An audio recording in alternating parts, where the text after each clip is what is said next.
Hello, everyone, and welcome back to the PlotCast. I'm your host, Nate Slater.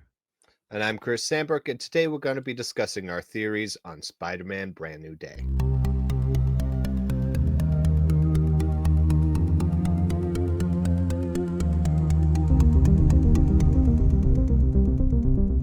That's right, folks. We are back here for a brand new season of the PlotCast. We made it to season 4. That's crazy. I can't believe we made it this far. I'm surprised we're that dedicated. We hate our lives so much that we want to come back here. So, as the intro suggested, we are going to be discussing Spider Man Brand New Day. More importantly, we're going to be talking about our theories around the movie. There's a lot of theories out there right now. And with the movie coming out on July 31st, I wanted to get ours out there and see how correct we can be because I've heard a lot of them.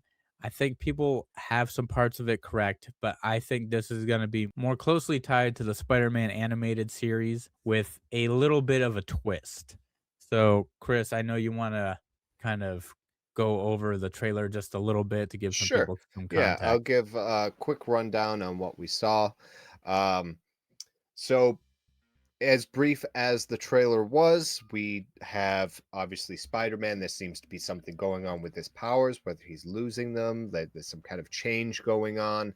Um, we have quite a few people that we see in there. There are some people that we don't see that we are assuming are going to be in there. Sony, to set the record straight, has a habit of digitally changing certain scenes for the trailer. Morbius being a great example, where they put the Spider-Man graffiti in the trailer to kind of gather hype, and it isn't there in the movie. It's just certain things that they like to do to kind of mess with us. Yeah. So, with that being said, we are being set on a road, and we are definitely being misled in certain ways.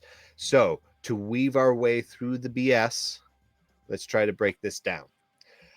So we have Spider Man, Peter Parker, no longer remembered by those he used to be close to. We definitely see Bruce Banner, who also does not recognize him. We see MJ, we see Ned, and we definitely see the Punisher. I feel like, as much as I want him to be a bigger part of the movie, I don't think he's going to be a huge part of the movie. Okay. Um, but I think he's going to be related to something much bigger. We've already seen Daredevil in a Spider-Man movie. There's a good chance Mm. he may also return in Yeah. this one. Um, and that being said, is because we see some ninjas, Yes, we especially right do. at the end there. There are some good theories to that, but the fact that they are bringing back Jessica Jones and quite possibly more of the Defenders, I think we know where that's going. That being said, we also have new characters that we see, specifically the woman in the tank. There is a scene as it's running through the streets. Eventually, somehow it gets knocked over, and there's an old lady in the tank. She seems to have some telekinetic powers as she appears to take over the minds of a couple of people in a quick shot of a scene. A lot of people are guessing that it is likely going to be Jean Grey at a certain phase in her life. There seems to be that either there's going to be some kind of time travel, or maybe even just multiverse shenanigans where she's just at a different phase in her life. Obviously, we know that Sadie Sink is going to be in the movie. We have not seen her yet. No. It is quite possible, since a lot of people believe, based on her hair color alone, that she is going to be Jean Grey. I don't see why not, but there are also other possibilities. And we also see someone who vaguely resembles Rogue. Yeah. Whether that's that person or merely just trying to get people talking about her because of her appearance, maybe. We'll Yeah. see. Yep. We Scorpion. definitely see Scorpion in it, which we have seen in previous movies. It's nice to actually see him back, because I thought they just kind of forgot about him. Yep. I guess they kind of did. Um, But they finally decided to bring him back in the fold. Tombstone's supposed to be in the movie. We hear an off-screen voice of Keith David, so a lot of people are assuming he might be playing the MCU's version of Kurt Connors, later becomes Okay. the Lizard. Yeah. So it's all speculatory for his character, but I have a feeling he'll probably be Kurt Connors. So they're kind of pushing the Sinister Six without actually doing Sinister Six. Um, to my theory, no, but it could be Maybe something set up set for up. later. Yeah, set up Yeah. for later. Yeah. So I mean, it's interesting. This trailer gives a lot of questions more than answers, but I think I have the answer. All right, let's And hear it. all right, so if you guys grew up in the '90s, you may have watched this show called Spider-Man, the animated series. So in the trailer, we see Spider-Man, like you said, seems like he's going through some sort of Some changes. transformation. Yeah. Yes, he's finally hit puberty. He is the Spider-Man now. He finally hit it, heading into college. Yep. I mean, this takes place 5 years after the last movie, apparently, so he's had time to grow. Um, and with that, we can tell he no longer needs his web shooters. He's getting organic webbing like Tobey Maguire. And a lot of people are like, no, he's not going to turn into Man Spider. That's dumb. I actually think that is what is happening. And I think this is going to be a 3-act movie, like most movies are, but this whole arc is going to be within like 3 acts. So I believe the first act is just going to be pretty much catch up. In the trailer, we see a whole bunch of like Spider Man poses fighting other villains. I feel like all that's going to happen at the beginning. For the most part, it's just going to show kind of what he's been doing the past couple years, who he's been fighting and taking down. In the trailer, we do see Tarantula. There's a classic Amazing Fantasy cover or Spider-Man 252 cover where he's swinging and he's holding the guy. So yeah, it's just going to be basically an extended montage of Spider-Man's greatest hits we didn't get to see over the years. And I feel like that's going to happen at the beginning, and then we're going to get probably Peter looking in on MJ, trying to somehow figure a way to talk to her. And then we're going to get to a point where Spider Man is having some issues with his body. He's not using his web shooters. He can shoot organic webs. He's not right in the head. Maybe he's blacking out at some points. And I think that's all going to kind of happen within the first part of the movie. Obviously, we're going to see Mark Ruffalo. They're saying we're going to see the Hulk in the movie. Maybe he might be in it at the beginning, but we're definitely going to see Mark Ruffalo and Peter talk because I think Peter is going to be trying to figure out what's wrong with him. And I think he's going to be directed to Dr. Connors because Dr. Connors is probably the Yeah. expert in this field. So I think that's kind of like how that's going to go. And then Doc Connors is going to take his blood and stuff like that and kind of tell Peter, yo, you're mutating. There's something wrong with you. Or he probably won't even say it's his blood. He'll say, I found this blood. What's going on with it? It's like, oh, there's something going on here. It's mutating. So that's how Peter's going to figure that out. So in the cartoon, this happens. Peter ends up mutating and he ends up getting 6 arms. He count his legs. He's a spider, 8 legs, whatever. And he has these issues. And by the next episode, he fully transforms into Man Spider. And who is in those episodes? Well, there's a few things. I don't think they're going to do it. The big villains that are in those episodes are Kraven the Hunter, because Kraven hunts down Spider Man because he's a man spider. We also have Michael Morbius, the living vampire. We also have the Punisher, and the X Men are tied to this. So I think they're doing this storyline, but I think they're changing a few things. One, Spider Man does become Man Spider, so that's going to be the same.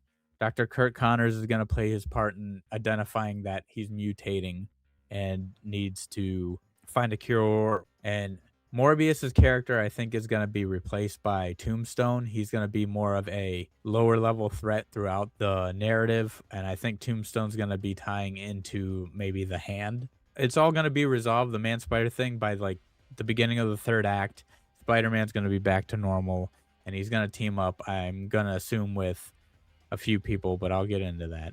I believe Craven's character from the animated show is going to be replaced by Scorpion. I think Scorpion, he's going to be a bigger villain, but I think he's going to be the villain to try and hunt down the man Spider after Spider Man and him have like a little, I guess, tiff at the beginning.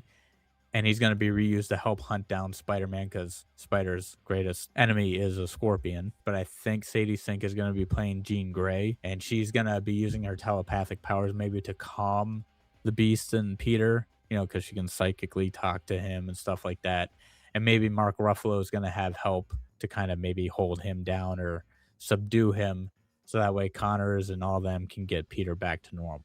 So I think that's going to be like the second act, is that whole thing. I don't know how it's exactly going to tie in. I have a feeling because the Hand is involved, maybe Daredevil shows up and maybe even Iron Fist because they both deal with the Hand. And that would be kind of interesting because we haven't seen Danny Rand since the Defenders TV show. And it's about time. It's a good way to bring him back. How the Hand is going to tie into all this, I don't necessarily know.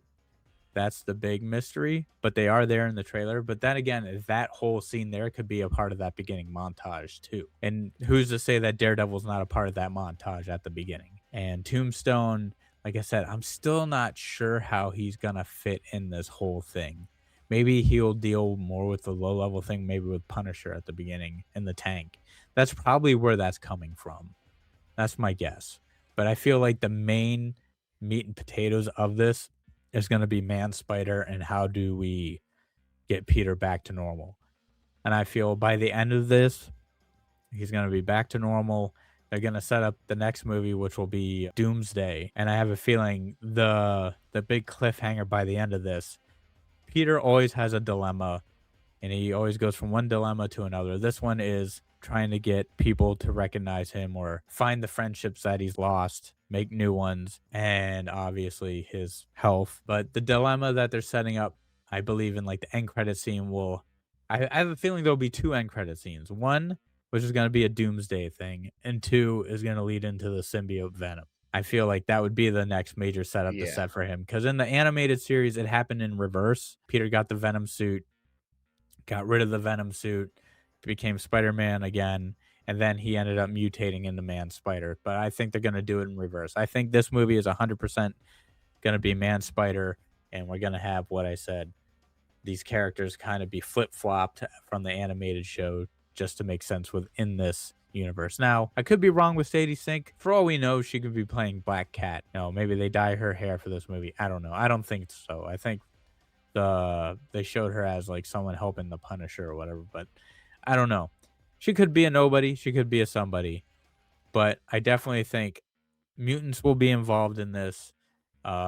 Peter being mutating himself because Peter's not a mutant, but that would also kind of show, okay, maybe this guy's mutating. We need to get mutants involved in this. So I think it's Yeah. going to go a lot more along the lines of the animated series, just a little flip flopped.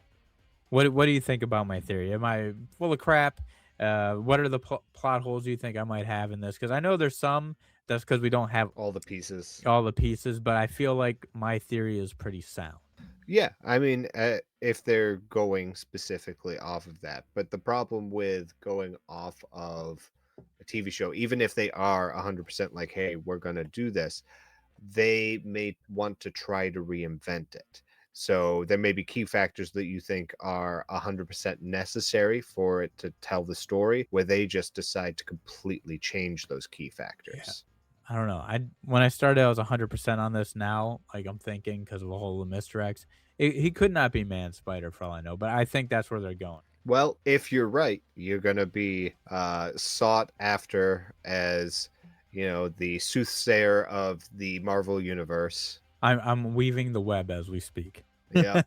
No, I'm not Better Madam than Web. Madam Web, anyway. Yeah, I'm Mr. Web. So we currently have the Daredevil TV show about halfway through its run. There's a possibility that they may link because they like to do those links. They like to Yeah, be like, "Hey, this that we're gonna leave it on a cliffhanger, and you can follow that up with the next movie, which happens to be Spider-Man." yeah, Um, especially with Frank Castle being a part of both things, he in itself is the link. So maybe they're gonna throw a quick little plot line, maybe not 100% necessary to the show, but just something to get people hyped for this next movie.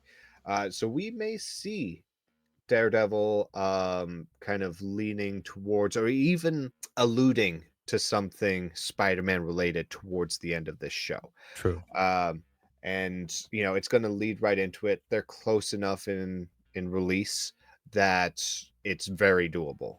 Yeah.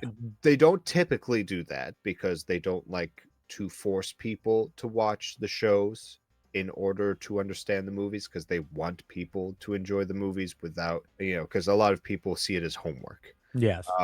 So I don't think it will be anything absolutely necessary, but if it does stand out, it's going to be one of those things that is going to be all over YouTube right before the movie comes out, which is exactly what they want. Yes. I agree with you on that. And on that note, what do you guys think? Do you think my theory is full of crap and and I'm just talking out my butt? Or do you think my theory has some weight to it? I certainly think it does. I do think the whole X-Men part, like I said, with the whole Jean Grey possibility, that is a thing, but I also think that they might not even include them at all and just go with the Hulk and maybe Kurt Connors teaming up to come up with this cure. So, like I said, what do you guys think? Leave a comment down below. Let me know your thoughts. It's great to be back here doing the podcast. I certainly missed it, even though it was a nice little break. I know Chris missed it. Look at his face.